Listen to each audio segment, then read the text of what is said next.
we know you put in every year. So thank you. Thank you. Next speaker is Heather Fields. Good evening, Mrs. Swiger and board. For those of you who don't know me, my name is Heather Fields. I am the chair of the Pennington County chapter of Moms for Liberty. I wanted to speak tonight just to introduce myself to the newly elected school board members. Congratulations on you guys' win. And also I wanted to speak on a school board policy BCA, specifically bullet point 7. I hope it doesn't come across like I'm trying to lecture you guys on your own policies by any means. I know you're aware of those, but I did notice that bullet point 7 says that as a school board member, I will inform myself about current educational issues. So it's been said in this room many times correctly that school boards should be nonpartisan bodies. And I think that's a great goal for us all to have as much as we can in the very fraught political landscape that we find ourselves in. However, unfortunately, our country's two largest teachers unions donate well upwards of 95% of their campaign contributions to only one party. And currently we have a very partisan Department of Education. So we have to be aware that those entities are trying very hard to push certain ideas into our K through 12 public education. Ideas like social emotional learning, critical race theory, diversity, equity, and inclusion, radical gender ideology, and a lot of these issues, when you just do a brief search online, you find a lot of contradicting, very confusing, complex information. A lot of these things that you'll read about these ideas use words that seem to mean one thing, but the implementation of these ideas actually mean something very different. Yep. I just wanted to speak to encourage and inspire you guys to take what free time you have. I know none of us have a lot, but just to do a deep dive into all these ideas as they become more and more prominent this upcoming school year.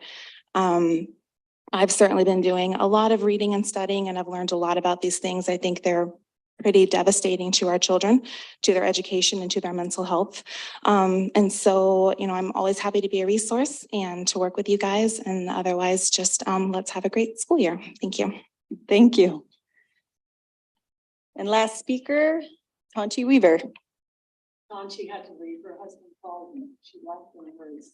Okay, sure. All right, we will hear from her again soon, I'm sure. All right, we are at board response to the open forum comments. Do we have any comments from board members tonight?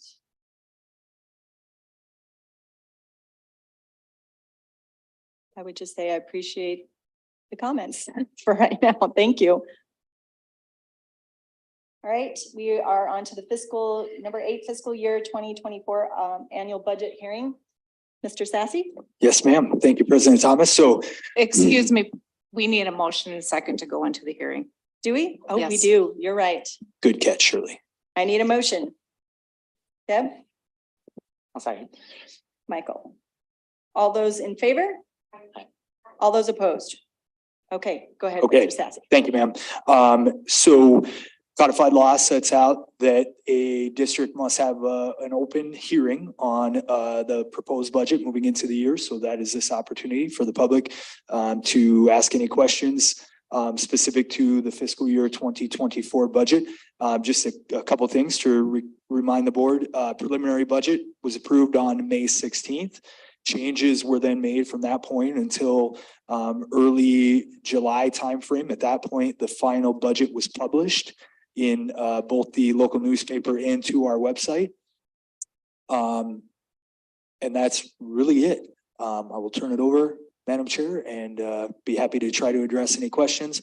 I should say, if there are questions or discussion items, in the past, I have done my best to address those here at the meeting. If it's a longer forum type of response that is necessary, then we usually take that out of this meeting and into a different discussion.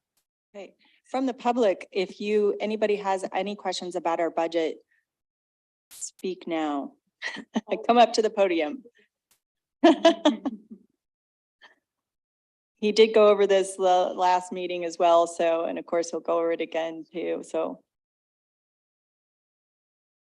Okay. Thank you. Thank you. On to conflict of interest. No waivers have been turned in.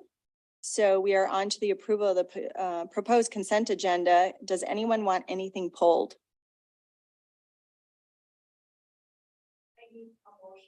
A second to close the public hearing, sorry. Thank you, Shirley, for keeping us on top of it. All the, motion first, I'll make a motion. okay? I'll second.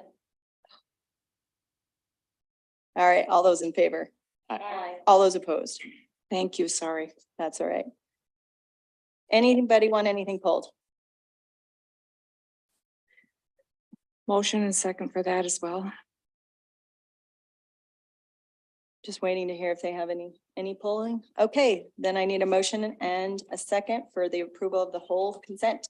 I'll make a motion. Deb, I'll second. Michael, all those in favor? Aye. All those opposed? Thank you. Did you want to pull? You can talk about it on other if you. Okay. All right. Items for board action.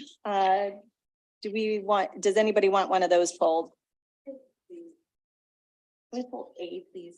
A, okay. They're all listed as a single agenda items. Yeah, I'm gonna pull them for if they want it. The large A? Yes. All right, I need a motion and a second for B through D. Deb, Sorry, could I pull C first? sure, A, so then B, A, little a, and D, I need a motion. Deb, motion first. I need a second. Troy, all those in favor? Aye. All those opposed? All right, on to A, I need a motion and a second. So moved. All those in favor? Aye. Discussion. All right, discussion first, yes. Yeah, so my Go ahead. only question, I didn't, and we kind of went over it a little bit on last meeting, but just wondering, so like we're approving this, but where will, once the like action steps of more specific goals, like where will they live? Like where do we, to hold us all accountable, like we have this structure, but then where will the place be that those specific items so that we know where to go, the public knows where to go, like where will that live? Is what I mean. Thank you, Ms. Clapham. This is just the approval of the one pager. This is just the strategic plan look. The scorecard work is going to be done August 8th and 9th. It is going to be done at each level. So there'll be a scorecard work for admin and hiring managers. So that would come in on the partly the facilities, the staff the staff, RCAS staff that is not educators.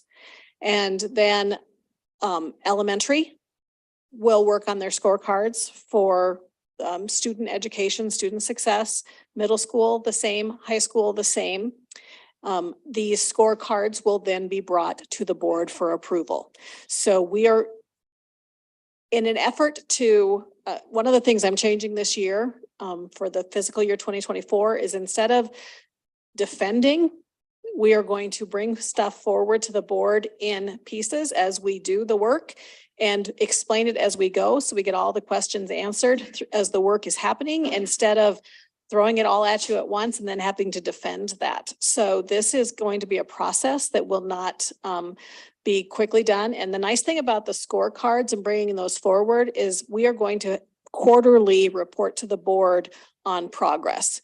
And so if we discover that the scorecard that we built is not addressing the targets that we felt it should, then at a quarterly report, we can go back and determine if we need to tweak or change that scorecard in any way so that hopefully we have that scorecard process really dialed in by the end of the 24 school year and we can see growth and how we have addressed the actual pillars of our strategic plan. And then we'll be able to, for the next 4 years, really determine how are we addressing these things. So unlike previous strategic plans that have been brought forward and presented all in one lump sum, and here it is, and we have it for 5 years, this process has a lot more community and public input and board input and we will spend the first year or half year, depending, really dialing in, focusing on those scorecards areas. And I'm not even sure we're going to stay with that terminology because I'm kind of struggling with scorecard a little bit, but whatever we call that, they're going to be a means of measurement for us to report back to the board and the community how we are addressing the 5 pillars that we have identified. Does that answer your question? That is an excellent and thorough answer. Thank you very much. Any other questions or discussion? Yep, go ahead. Thank you for that explanation, Superintendent Swaggart. And I think that's important that we keep people informed because every time I hear it, I try to speak against the narrative that we don't have a strategic plan. So it's important for people to know that we do, and this starts the process, and that it is a process for the plan. And again, I would just ask that obviously, since it is the building block of the district and the foundation from which we build up, that while it is can be a lengthy process, that it's not, forever ongoing. Thank you. I want it to be a living strategic plan instead of something that sits on the shelf. And we've talked a lot about that in our district. But this plan is going to be living and it's hopefully going to be something that the board and the community are seeing us keeping focused on and bringing to life as it goes through the 5 years that it will be our plan. Thank you. All right, we have a motion and a second. All those in favor? Aye. All those opposed? All right, and C, I need a motion and a second. So moved. Michael, Second. Jamie, discussion. First question that I had, and I think I might know the answer, but the 32 million decrease in capital outlay, and thus the where'd that go? Excellent question, Mr. Berkland. So I can certainly answer that. I do have about a short 10-minute or less presentation that I didn't do a good job of communicating that I had ready to present. I can go through that very quickly if you all are okay with that. And that explains your exact question. Please go Is ahead. that okay? Okay. Yes. I'll share my screen very quickly. Quick disclaimer, I went through this presentation. I closed it and opened it about 15 times to make sure that hopefully I have the right one. So I'm 85-ish% sure that I have the correct presentation here. But yes, so tonight we're going to talk through fiscal year 2024 final budget.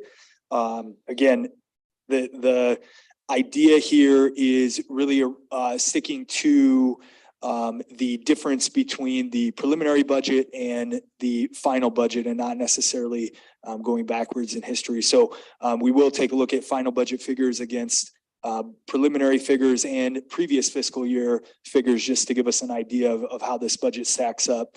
We're going to review the sources of budgetary change per Mr. Berkland's question, and then just very briefly review some of the changes in the major funds. So this is a look at the prelim versus final fund changes. As Mr. Berkland points out, we do see some swings, we see some variance. We had a minus $5.4 million swing in general fund, minus 31 million in capital outlay. With the exception of capital outlay, this is pretty common to see this trend. And the reason that happens is almost entirely due to changes in federal program allocations from prelim to final. When we put together the preliminary budget, we often pull in the final allocation figures for federal programs from the year before to give us somewhere to start, because we typically don't have those allocations until well into June-ish or even the first part of July. And typically that includes carryover as well. And so it inflates those numbers. So when we come back and we put the actual figures into the budget, we generally see that come back down. But as you'll see here very shortly, really due almost entirely to changes in those allocations. I should add, it does not mean those allocations fell. The majority of our title program allocations actually increased year over year, but because they do not include carryover numbers at this point, it looks like they fell. So it's kind of complex. but I'll take you through that here in a moment. Capital outlay, we see a massive swing there. That is due specifically to the ESSER funds that were earmarked for South Middle School construction starting to run off. So for this entire fiscal year, we were into those funds for the funding of construction. So we ran off approximately 25 to 30 million of those funds over the course of the year. So because they're one-time funds, we see that decrease. And again, we pulled that figure in from the preliminary. So I'll show you all that here in just a moment. So overall, it looks like we had a massive decrease from the preliminary to the final, but very misleading. And I'll walk you through those figures here in just a minute. Just to give you an idea from a year over year perspective, what this budget looks like in comparison to fiscal year 23. It looks very similar, again, with the asterisk around capital outlay. So in the general fund, we actually see a 1% decrease year over year, a decrease of about $1 million. Capital outlay minus 35%. Again, the asterisk there is that's ESSER funds running out for construction of South Middle. Special education shows the largest year over year increase of all funds at about 7%, or about 1.7 million. Student nutrition, we see a significant decrease year over year of about 17%, with the other funds really remaining fairly stable. So from a year over year perspective, this budget, again, if we threw out the outlier of capital outlay, would look basically flat moving into this year. Just really briefly, to touch on budget strategy that we came into the year with. I always think that's important when we're talking through the numbers to highlight what was the strategy coming into the year and what were we really trying to do. And so there's really three primary areas we were attempting to address. The first and highest was continue to meaningfully increase employee compensation. Last year, we increased employee wages on average 7%. That was the goal again this year, was to continue to try to push that and meaningfully increase employee compensation. The second was to strategically reduce the budget to offset the compensation increases in terms of total budget impact. So continue to try to, as we talked about in the preliminary, pull the other budget areas down so that we could continue to increase compensation and do our best to make that a flat effect. And then lastly, in doing so, excuse me, maintaining or reducing the general fund deficit, thereby maintaining or reducing the flexibility transfer from capital outlay. So if we can pull that deficit back in, we can release those resources back into capital outlay and help have them address capital outlay issues. So that was really the budget strategy coming into the year. Just to highlight and talk a little bit more in depth about, excuse me, some of the changes that we see from the preliminary to the final. One of the major areas was the finalized personnel plan. So after negotiations are finalized, the actual data, not estimated data, is then built into what we call the personnel plan, which gives a much more accurate picture of what that personnel expense is actually going to look like during the year. And that finalized data, as you will see in this budget, actually turned out slightly better than estimated. The second and major area in this budget in particular was the adjustment of federal program allocations. Again, initial allocations are based on the previous year and include carryover. Continuing to find areas where budget reduction is possible throughout the fiscal year. We bring forward the preliminary in May, which is still several months from the end of the fiscal year. And so there's still a lot of budget progress that happens in that time period. And you all have heard me use this really ridiculous expression before, but it's a lot like tuning an AM radio. You continually tune and tune and tune and hopefully get to a point. The further the year goes, the more information you have where we can better predict budget expenses and therefore do a better job of reducing the budget in specific areas. And so as all this data then is layered into the budget, it presents a much more accurate picture of what the final budget is going to look like. So let's talk specifically about the three major funds. So first of all, the general fund, we show a $5.5 million decrease in expenditures from prelim to the final. However, very misleading. So 4.8 million of that, or about 87% of those changes, were due to changes in federal program allocations. So it really had nothing to do with what I would call true general fund expenses. About 600,000 in those changes were really to true general fund accounts. And more specifically, they were really in the personnel and salary expense accounts. So again, we see a favorable trend from what we had estimated or predicted in the preliminary budget to the final as we incorporated the actual personnel plan data. That reduces the general fund deficit to zero from $585,000 in the preliminary budget. In effect, then it thereby reduces the capital outlay flexibility transfer to zero as well. So this is a huge, huge deal. And I think we have three major wins in this budget. First of all, average salaries were increased by 8% in this budget, 15% over the 2-year period of fiscal year 23 and 24. The general fund is balanced for the first time in many, many years.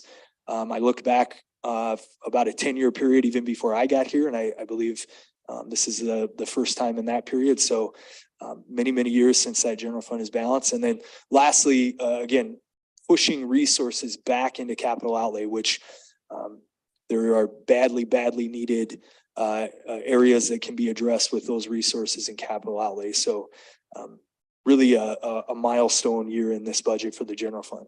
Yeah, I almost feel like this needs to be on the success at the beginning of the next meeting. Yeah, But yeah. very good job. Oh, thank you. Yeah, it's certainly a team effort, and due to everybody, including all of you sitting here and the outgoing board members as well. Very briefly to touch on the other funds, again, capital outlay, $31 million expenditure decrease, almost entirely in adjustments to ESSER funds. And then of course, the reduced flexibility transfer to the general fund. Those were the two things that made up that swing. On the special education side, we do see a minor decrease from prelim to final of about 100,000. Again, that's primarily due to federal program allocation adjustments, and of course, the personnel plan turning out more positive than we expected. So both of those funds really in a great position as well. So in conclusion, another year of really great progress financially. Really pleased with this budget. We increased compensation, we balanced the general fund, we reduced the flexibility transfer to zero. Overall in a really strong financial position as we move into this fiscal year. I would say enrollment continues to be the wild card for our district. It's something we'll have to monitor closely as we move into next school year, and depending on how that is progressing as we move into the school year, we need to be prepared to respond to a situation in which enrollment declines. Hopefully it stays stable and or increases, preferably increases, but obviously we need to be prepared for those different scenarios. So, but again, overall, really pleased with this budget. Thank you to the entire district, to the board. I think we made great progress again. And with that, Madam Chair, I will turn it over to the board for any questions or discussion. Hopefully I addressed your question, Mr. Brooklyn. Oh, Oh, yes. wow. Perfect. Super. Perfect. Any other discussion? Mr. Carr? Yeah, I just wanted to actually, Deb told me about the balanced budget. She's on the committee, and so I was really pleased because in coming on the board, it was one of my campaign strategies to look at our fiscal health. So I want to thank you, your leadership, your team, the whole district, everybody for because as you said, it's a team effort that everybody has to do that. So I'm pretty proud of that accomplishment. Yeah, thank you very much, sir. I shared with the finance committee yesterday. I think it's been a really great process, and I feel like we have now a very solid foundation rebuilt in the district, and of course, just like anything in life, to build, you have to have a strong foundation. And I think we had to take a step backwards, rethink some things, rework some things, and rebuild that strong foundation for us to be able to move into the future. So I think it's a great point to move forward from. So thank you. All right, there is a motion and a second. So all those in favor? Aye. All those opposed? All right, we are on to items for board information. And the first one is about Blend Consultancy LLC.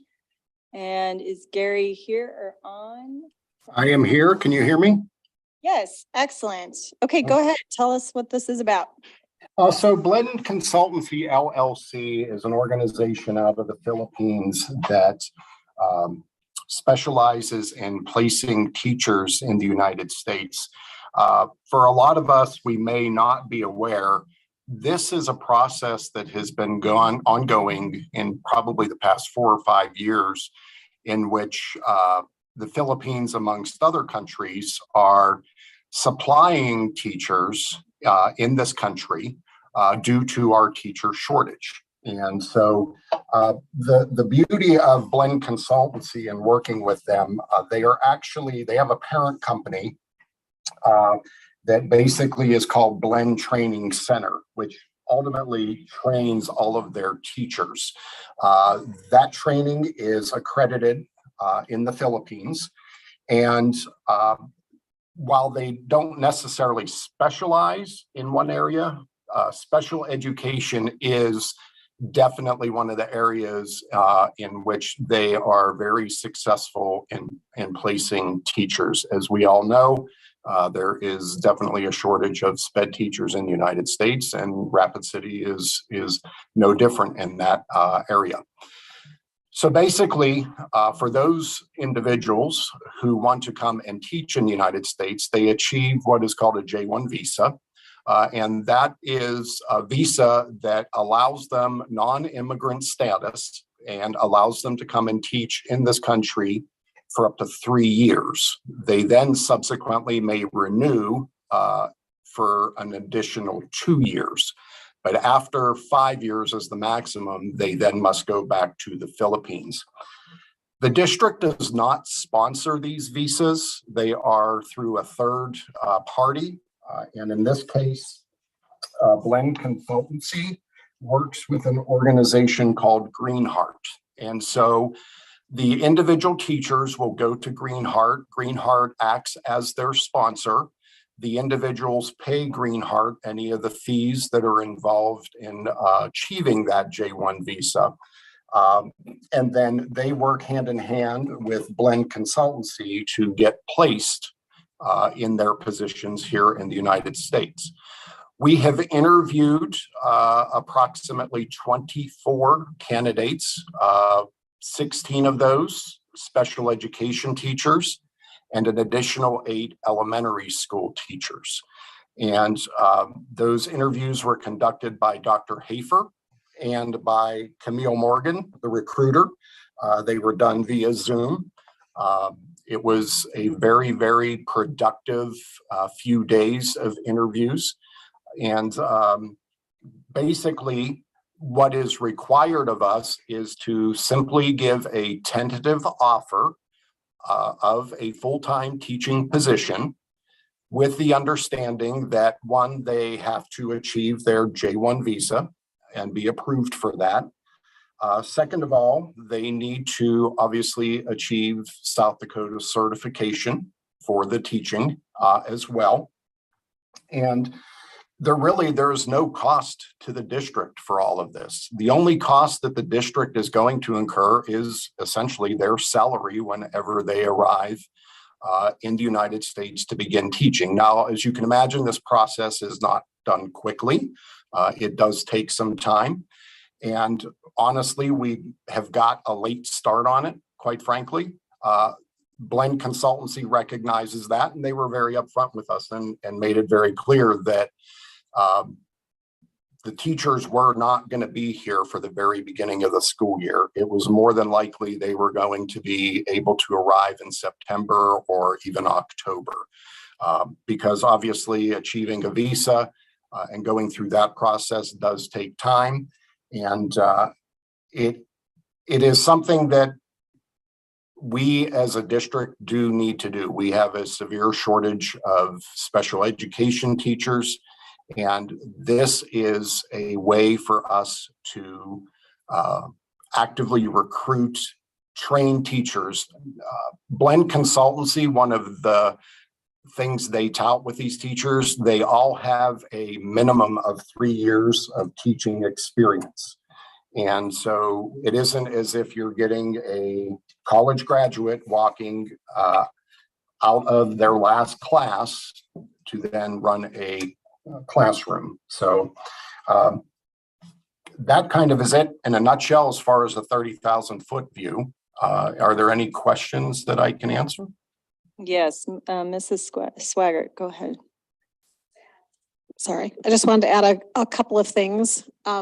This has been a conversation of state superintendents since last July. And I have talked to many superintendents who have brought teachers from different countries. By far, the most positive experiences that superintendents have shared with me have been the teachers that are coming from the Philippines. The training that happens there. Many districts have worked with companies where the districts have paid for the visas. That is not something Rapid City Area Schools is willing to do with our public funds. So Blend Consultancy is the company that does not charge the district. Some great things about this company is they send to Rapid City people to find housing and help transition the teachers to our community. They also have reached out in Rapid City to the Filipino community and people who live here and started the process of finding networks of support for the teachers that if we decide to go down this path. Without this, we will be short 18 special ed teachers. And without this, we will be short at least 8 additional elementary teachers. With this, we are not bound.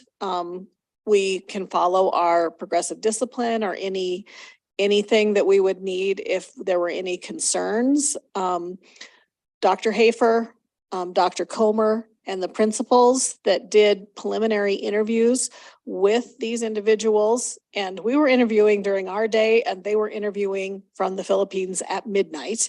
All of the teachers that were visited, talked to, spoke absolutely strong English, were very understandable. Teachers that did not fit our vision and did not have root understanding of special education and our elementary literacy and math were not considered for the job offers. So we feel that this was this process with Blend allowed us to fully investigate this before we brought it forward to the board to make sure that it was something that we feel that can benefit our district. And as I said, the superintendents that I spoke to who have used this process are continuing and growing the number of teachers they're bringing in because we are so short in South Dakota. And I know that we talked about this last year, but I will say it again. We did not graduate enough special education majors in the state of South Dakota to fill the need we had in Rapid City for special education teachers. That is not the need for the entire state. And I have not told you this, but there was a big article in the Sioux Falls Argus Leader. They are offering $10,000 one-time bonuses to special education teachers who will break their contracts and go teach in Sioux Falls. We are not in the position, correct, Coy, to do that. We do feel that this is something that we should give a shot, especially because we are not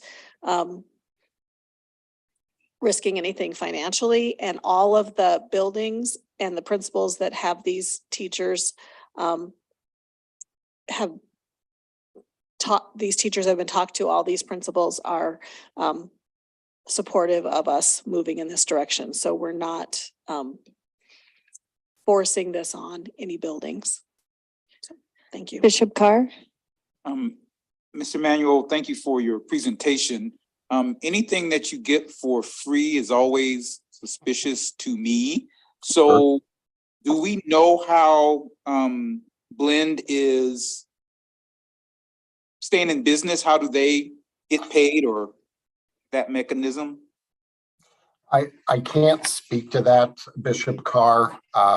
What I can say is this, this is essentially, they have modeled this. Again, they are not the first people to do this. It would be clearly only my speculation that they are trying to build their business from the ground up by offering this opportunity without cost, knowing that if they have success potentially in the future, then turning and asking districts for some money to help offset costs for them. You can go out and Google Philippine teachers in the United States, and there are horror stories where people are charging these students $20,000 in order to help them obtain their J-1 visa. Through Greenheart, they basically are at $3,500, $4,000. But as far as the business model of Blend Consultancy LLC, I honestly, I certainly could go back and ask them, you know, what is it that's driving you to do this and making this cost-free for this district. But again, it would strictly be speculation on my part that perhaps they are just trying to develop their business by getting in on the ground level and then working their way through this, and then subsequently later on having some sort of fees built in. Thank you. That would be great to ease my curiosity on that. Okay, sure. Mrs. Clapham. Kind of a piggyback on what Mr. Carr was saying. I just like right now it's an item for information, but I would feel more comfortable if I had more details and numbers. Like the attachment that we have is very much kind of a gloss over. And for something, I mean, this is a big decision. Obviously, I think everybody that sits in these chairs takes every decision seriously. But I also, from an ethical standpoint, would like that to just make sure that we wouldn't be doing something to set up people into a situation that is like financial crisis for them. I would have a hard time sleeping at night if I did that. So I think just if we had more clear like financial information, it would be good before making the formal vote decision. Mrs. Baker. I can do that. Thank you. So Gary, I'm just curious, has Kelsey vetted their contract? Have we seen their contract? And she's at it and. Kelsey has looked at it, yes. Okay, can we see that? Can we get a copy of the contract? Yes, I could get a copy of the contract for you. It's a very simple one-page contract. Thank you. Mr. Berkland. I agree with everything that's been said. I did do a tiny bit of poking around while you were talking there, and it does appear that they charge them. So that's probably part of how they get it, but I agree. It's not very, it's still a little vague. So if you could find that out for us, that'd be really great. Absolutely. Yeah, and then I guess I have similar questions too. I'd like to see that contract. You know, what are they charging them? What do they? There's still kind of a lot of questions. Who is Blend? Does Blend have like a verified check mark? Are they like, we have heard of other companies doing this and exploiting, obviously, at least financially, some of these other people, but is this company in particular, what is their ethics, I guess, and how much they charge, et cetera, and who really are they? Who's behind Blend? So if maybe Kelsey can help figure out, dig a little deeper for sure than a surface, then that would be helpful for us to come to a better and more informed decision. Understood. Okay. Can I say one more thing? Yes, go ahead. I did just want to add that I do think it is a great idea, and I appreciate the creativity of looking outside the box of where can we find other people. And I mean, it might just be great. I mean, that could be a thing that happens. Like I mean, if you think about hiring within the US, it's not like it costs us anything or costs them anything, so. It's kind of just like, they just help them do it, is what I'm getting from their website, so I can see it working out really well, but I totally agree across the board. More details, but I do want to commend the idea at this time. Okay, on to committee reports. Do we have any board members with a committee report?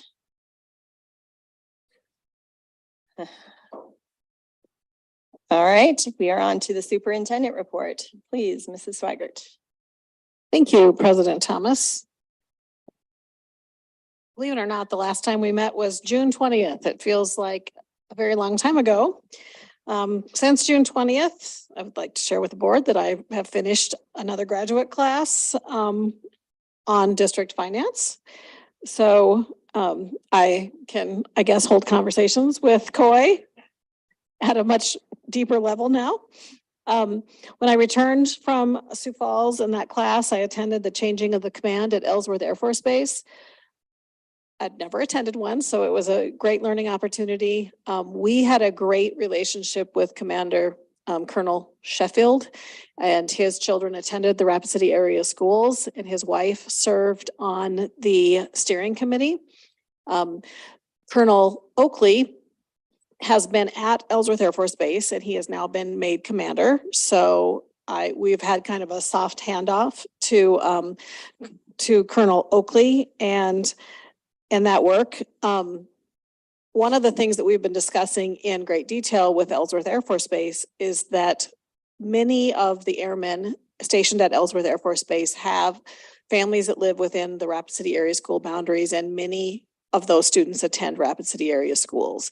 So we have made an effort this past year to partner with the base and grow that relationship so that we are supporting education, and we will continue to do that with Colonel Oakley, and I'm thrilled with that.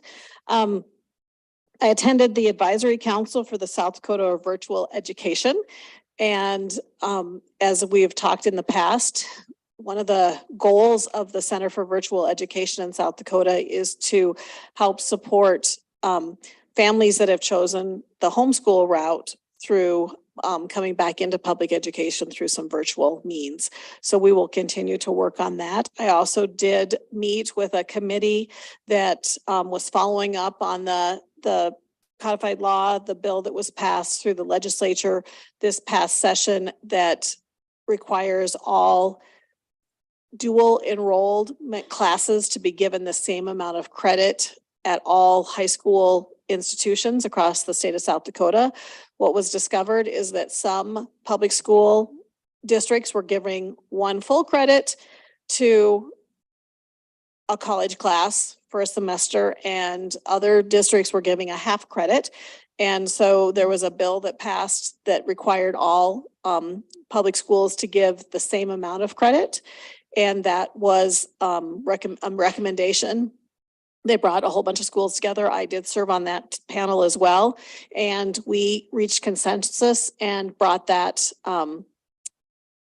agreement to the State Board of Educational Standards, and they approved that last Friday. So starting this fall, for every college dual enrollment class that is 1 to 3 credits, a half credit will be given on the high school transcript. The full 3 credits will be given on the college transcript.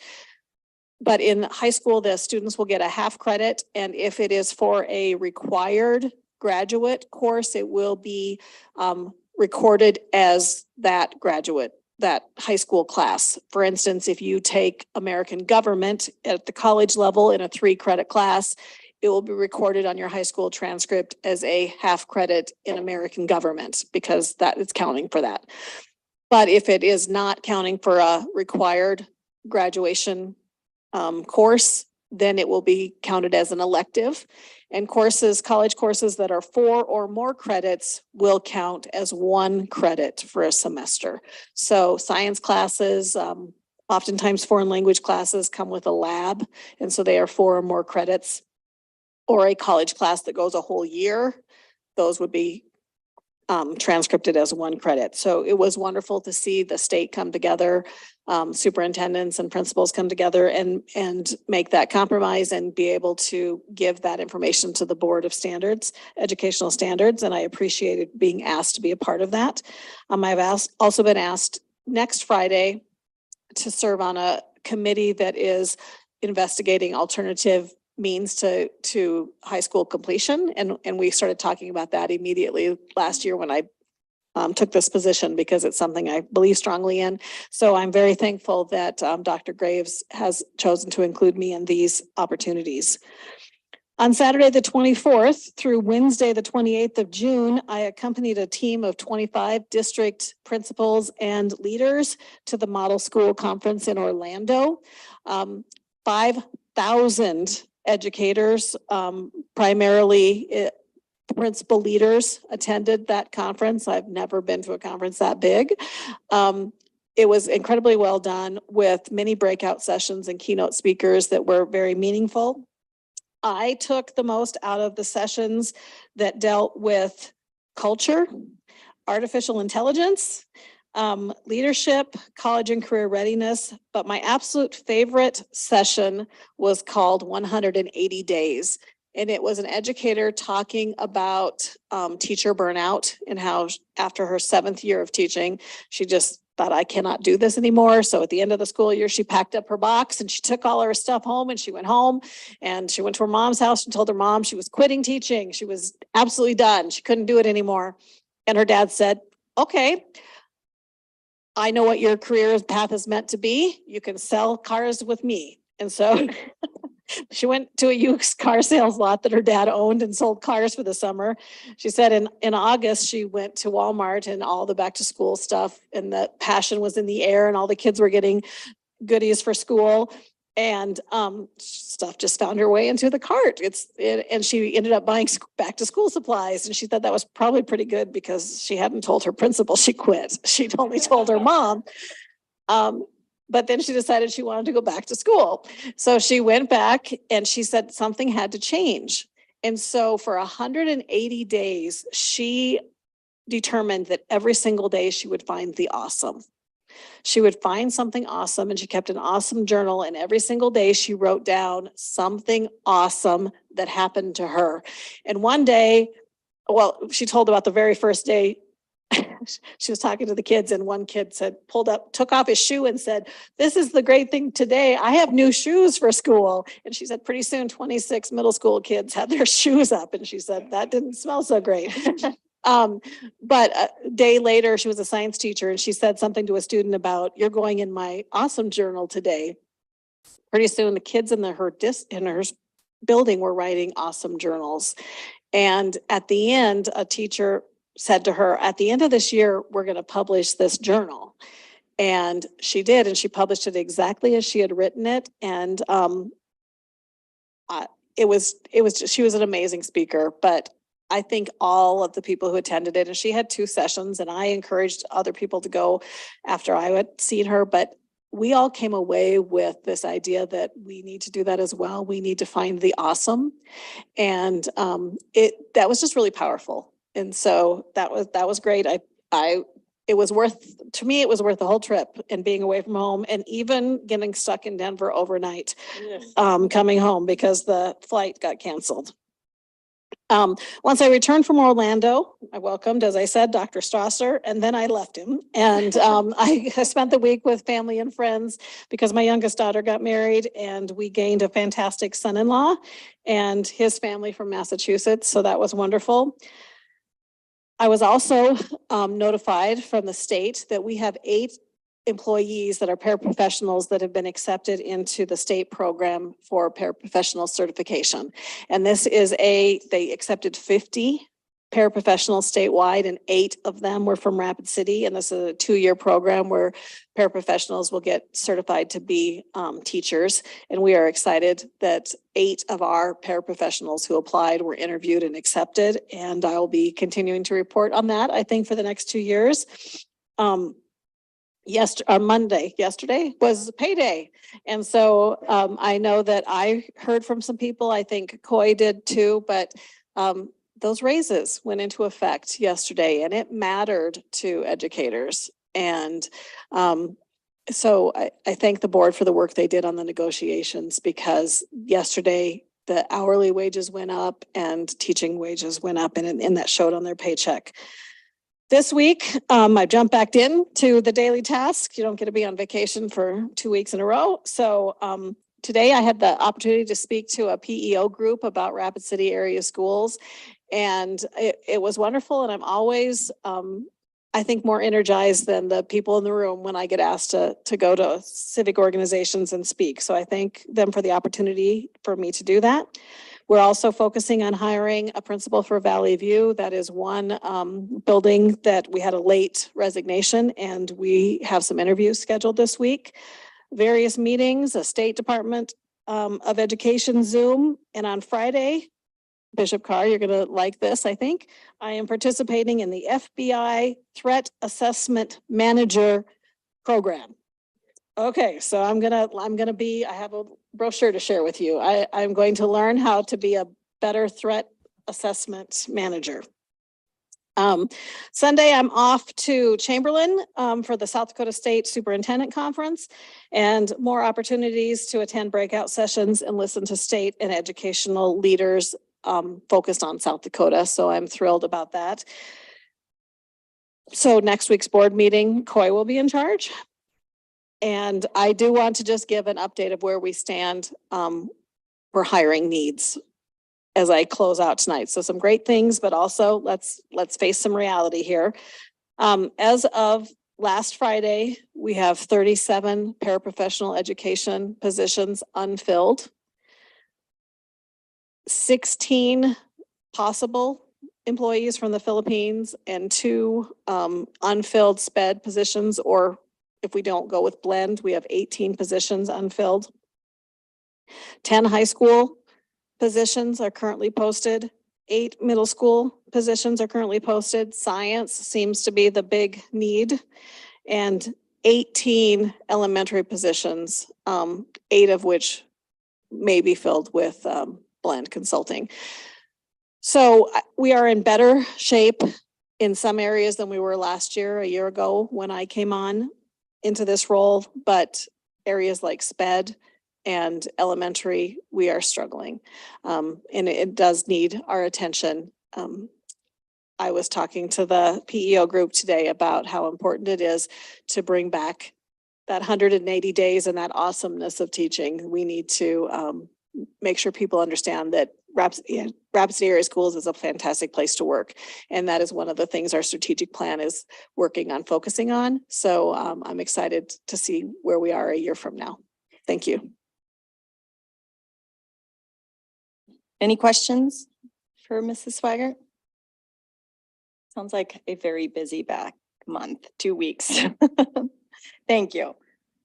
All right, we are on to other. Does any board member have any others? Did you want to bring it up? The vision? No. Okay. Nothing? Oh, Mrs. Clapham, go ahead. Sorry. I'll talk fast, I promise. So, it's been a year, obviously we have new board members here, and I just want to that I feel that this year the board's gone in a positive direction. I think, and I'll feel that in the room, and I think we should applaud that and celebrate. I mean, it sounds kind of self-serving, but celebrate ourselves.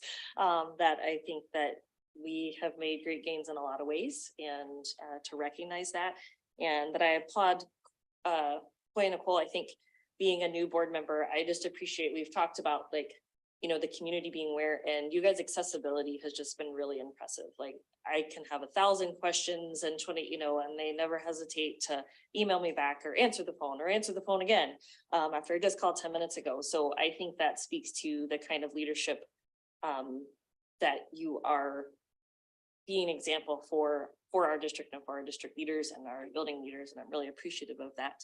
And 2, that yes, I'm very excited. I had a couple of educators reach out to me and say, wow, my direct deposit felt really good today. And that made me feel like, oh, we did something right. And that was really good. But I think that's another wave we can ride in positivity into the school year, that really meant something and that people are really impacted by that. Great comments. Thank you. Any others? Okay. All right, we are on to the order of the adjournment of the old board, sign and die. I need a motion. Deb, and I need a second. Troy. All those in favor? Aye. Aye. All those opposed? It's your meeting. Okay, Mr. thank Sapp. you, President Thomas, appreciate it. We're gonna take a 5-minute pause. We'll allow the new board members to come up and get seated. And we will resume our agenda at 6:47 PM with 15A, the oath of office for new members. So take a short pause.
my fist.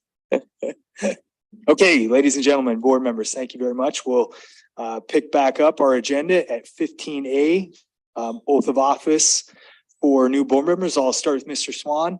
I will approach you. You can stay in your seat. I will disclaim this with, this is about the choppiest oath that you could possibly imagine. So I'll do my best to keep them short and remember, easy to remember. So Mr. Swan, I'll come to you first.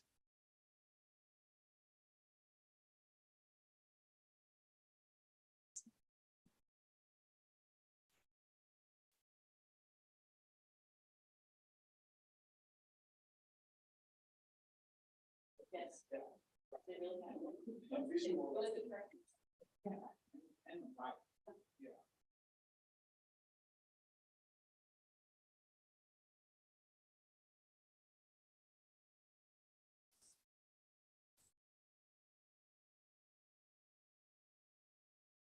Okay, Mr. Swan, please raise your right hand and repeat after me. I, Walter Swan, having been appointed to the office of board member of Rapid City Area School District number 51-4. Having been appointed to the office of board member of Rapid City Area School District number 51. I don't want to interrupt, but it should say elected, not appointed. He was duly elected. Having been elected. Okay. Not sure which one you have.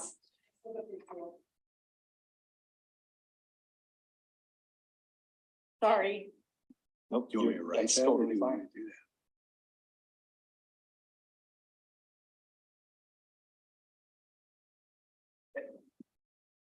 Having been appointed, rather, is this duly elected?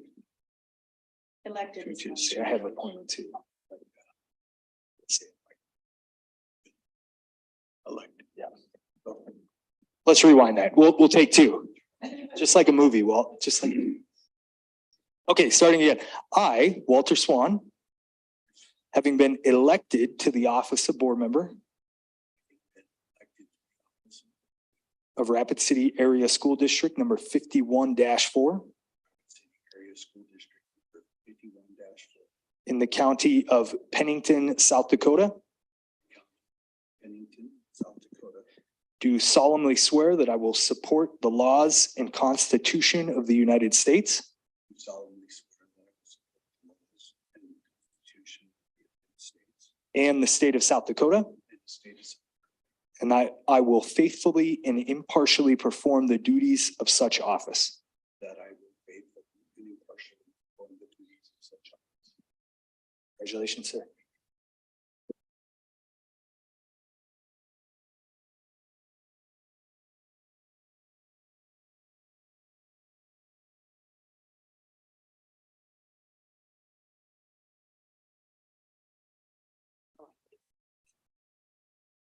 Christine, please raise your right hand and repeat after me. I, Christine Stephenson, I, Christine Stephenson, having been elected to the office of board member having been elected to the office of board member of Rapid City Area School District number 51-4 of Rapid City Area School District number 51-4, in the county of Pennington, South Dakota, County of Pennington, South Dakota, do solemnly swear that I will support the laws and Constitution of the United States do solemnly swear that I will support the laws and Constitution of the United States and the state of South Dakota, and the state of South Dakota, and that I will faithfully and impartially perform the duties of such office. and that I will faithfully and impartially perform the duties of such office.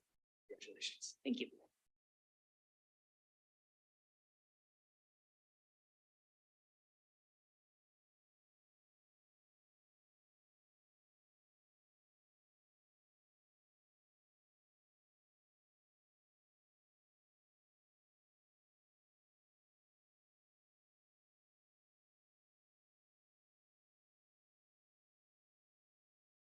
Okay, thank you, ladies and gentlemen.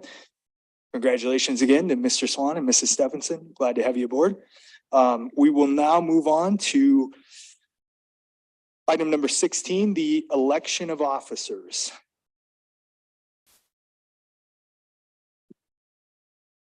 I will now take nominations for the position of 2023-2024 board president.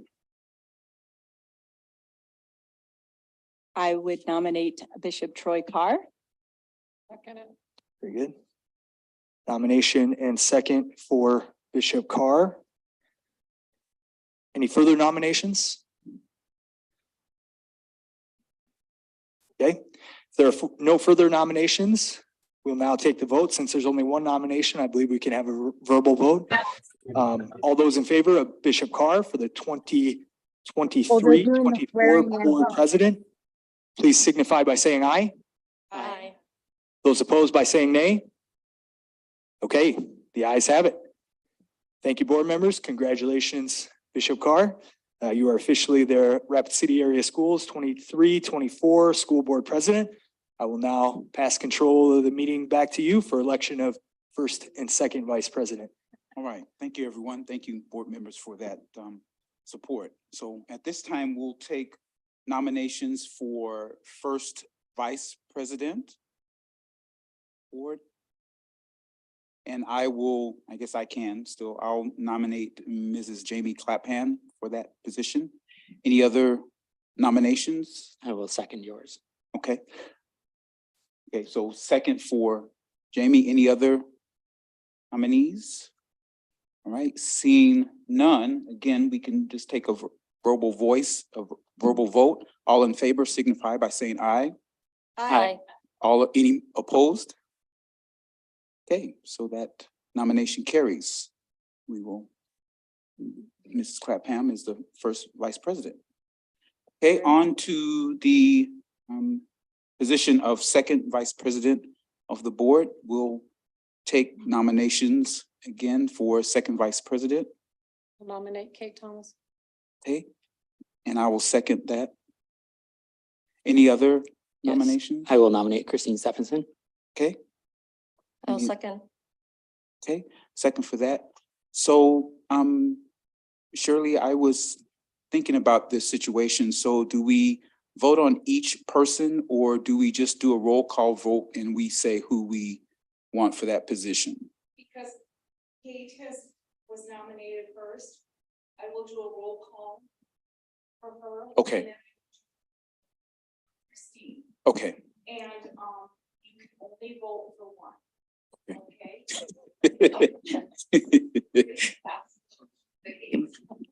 Okay, first we will vote for Kate Thomas as second vice president. Michael Berkland, No. Troy Carr, Yes. Jamie Clapham, No. Walt Swan, Christine Stephenson, no. Kate Thomas, Yes. Christine Stephenson, Michael Didn't ask- Berkland. Didn't ask me. Oh, two yes, 5 no. No, So, you didn't ask me. I didn't get to vote. well, did I skip you, Deb? did. My apologies. You should have been first. Deb Baker, sorry. Yes, so it's 3-4. My apologies. Christine Stephenson, Deb Baker, No. Michael Berkland, Yes. Troy Carr, No. Jamie Clapham, Yes. Walt Swan, Yes. Christine Stephenson, Yes. and Kate Thomas. No. 4 yes, 3 no. Christine is our second vice. All right. Thank you, everyone, for participating in that process. This point on the agenda, we'll go to item 17, and that's the Rapid City Area Schools Board of Education organizational meeting. I'll take a motion. Hold Pat? on. Oh, okay. Anybody would like to pull some items? H. H, I'd like to pull B, please. B, B is in Berkland. all right. Anyone else? One twice. All right, so I'll take a motion for the other items outside of B and H. I'll take a motion for that. So moved. I'll second. Okay, we have a first and second for items from on agenda item 17 outside of B and H. Any discussion? Okay, we're ready for the question. All in favor of accepting those items, signify by saying aye. Aye. Any opposed? Okay, on to number B as in Berkeley. We need a motion. So moved. Need a second? Second. Okay, we have a first and second discussion. I just had a little question on the bottom left in that little extra box that says all regular meetings will be held at RCEC 625 Ninth Street, room 202A as of September 6th, 2023. Are we moving or is that left over from last year? Okay, so I would make a motion to just cut that off after as of whatever and just say all regular meetings will be held at RCEC 625 Ninth Street, room 202A.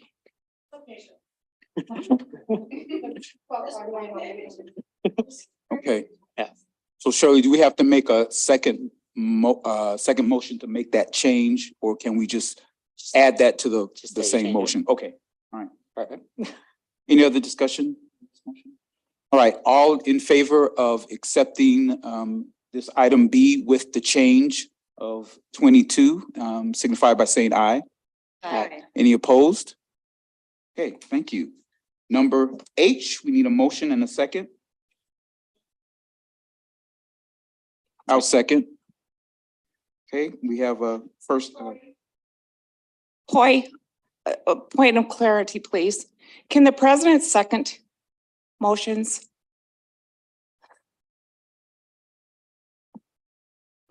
In my experience, no.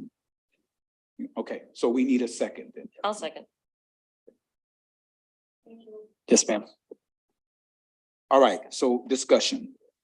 I'll be brief. I pulled this. I will be voting no on participation in our associated school boards. As of year and a half ago, we made a resolution and we pulled the resolution in waiting for the associated school boards to make a statement, which they still have not made, which was a statement that we wanted them to make, that they denied or were not in agreement with the National School Board Associations when they came out with a statement, as was kind of talked about in comments tonight, that when parents attack school boards or come to talk in favor or not in favor of things that are going on in the schools, the National School Board Association made a comment that those type of parents should be reported to the FBI. And I think that's absolutely utterly inappropriate. And our own South Dakota, I'm very disappointed in the association that we have, that they did not make a statement saying that they did not agree with that. All they would have had to have done is just say they don't agree. Now, it was stated by our former HR that they are very helpful in recruiting teachers. However, that's not quantifiable at all. She couldn't find the numbers. And with the many teachers that I do talk to, that's not where they go to find out if there's a job here. So that's really not as usable. The other thing that they could be used for is in help with policies, but you can, and we can, employ our lawyers to go to the legislative lawyer branch. After bills are made, there's a whole group of lawyers within the legislation that can actually help with any policies for free, and they give lawyer advice. So not every member of the Associated School Boards is a lawyer as well. So that is just my feeling and who I need to represent in voting no. So. Mr. Berkeley? Thank you. Well, I can appreciate that sentiment. I just wanted to point out that board member trainings are also offered by the ASBSD here, which I believe some of us have participated in. I believe a few of our board members are going to the conference that is coming up here. So that would be something else to just consider as we decide whether or not we approve this resolution or not. I will be voting for yes. Okay, thank you. Mrs. Swagger? Thank Superintendent you, Swagger. President Bishop Carr. I'm gonna have to figure out how we're going to do that, President Bishop Carr. I would like to point out that the BSD group is a very powerful lobbying group on the behalf of school boards and students in the state. we have relied on them to help lobby our legislature on funding. I think that we believe that having an inside voice to choice on what they are lobbying for and against by being able to participate in the decisions that are made on what what their lobbyists will do is very important for Rapid City area schools to be represented in those decisions. And I would hate for the second largest school district in the state of South Dakota to not have a voice in what they have their lobbyists do. Thank you. Thank you. Ms. Thomas? Yes, just real quick. We pay over $8,000 fee a year to participate. And then with the conference and the other conventions and meetings that they give training to us for, we pay for those on top of that 8,000, just so you know. And then, yes, they do lobby for us, but they are not always very good. We are extremely unique district. We are separate from Sioux Falls, and they don't always lobby for Rapid City. And then, of course, you have all the other districts that are much smaller schools, so that their role is not always in agreement and the best for our district. And I'll leave it at that. Any other discussions, comments? All right, Shirley, I think I'd like to do a roll call vote on this one, please. Okay. Kate Thomas, No. Troy Carr, Yes. Deb Baker, No. Walt Swan, Christine Stephenson, Yes. Jamie Clapham, Yes. Michael Berkland. Yes. Motion passes 5-2. All right. Onward to other. Anyone, including the new board members, have a other that they'd like to? Okay, Ms. Baker? I would like to take this opportunity to thank Kate for the last 2 years. You have worked your hiney off, woman, and I appreciate you more than you will ever know. Thank you. Okay, Superintendent Swigert? Thank you, President Carr. I would also like to thank Kate Thomas and Deb Baker for their service last year in leadership. Taking on leadership for a school board is a huge task, and I know that our newly elected leadership knows that as well. It is a lot of meetings. Where we were a year ago was we've talked about this, but there was a lack of communication happening from the school board down through the district and from the district up to the school board. And I really feel strongly that the school board as an entirety has worked really hard to be great communicators both directions. And so I welcome new board members and new board leadership, but I do have a challenge that we continue that effort to keep open the lines of communication and work together, because a healthy board that stays focused on the students makes for a great school year. So thank you very much. All right, Mrs. Clapham? Just to say to thank you for those who are outgoing of leadership. Said all public service is hard.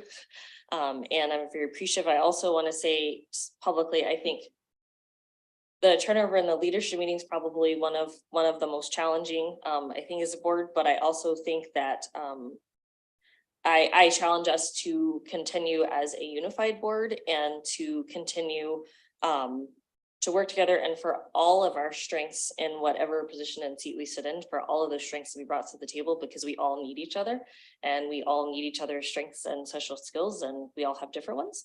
And I am optimistic that we're going to continue in a positive wave into the next school year. Mr. Sassy, thank you. Sassy. Thank you, President Carr. I'll just go with President Carr if that's okay. That is perfect. That is perfect. Piggybacking on some of the other comments, again, as others have said, President Thomas, former President Thomas, Mrs. Baker, thank you so much. It's been a real pleasure working with you both, and You've done such an excellent job in the leadership side of things, and really appreciate you both.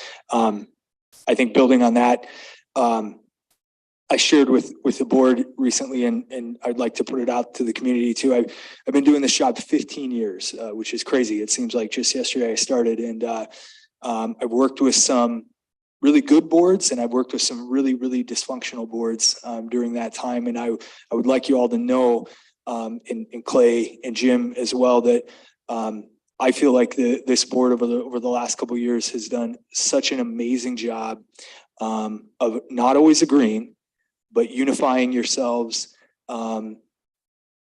putting the interests of the district before your personal interests at times, which is very difficult, in moving this district in a really, really constructive direction forward.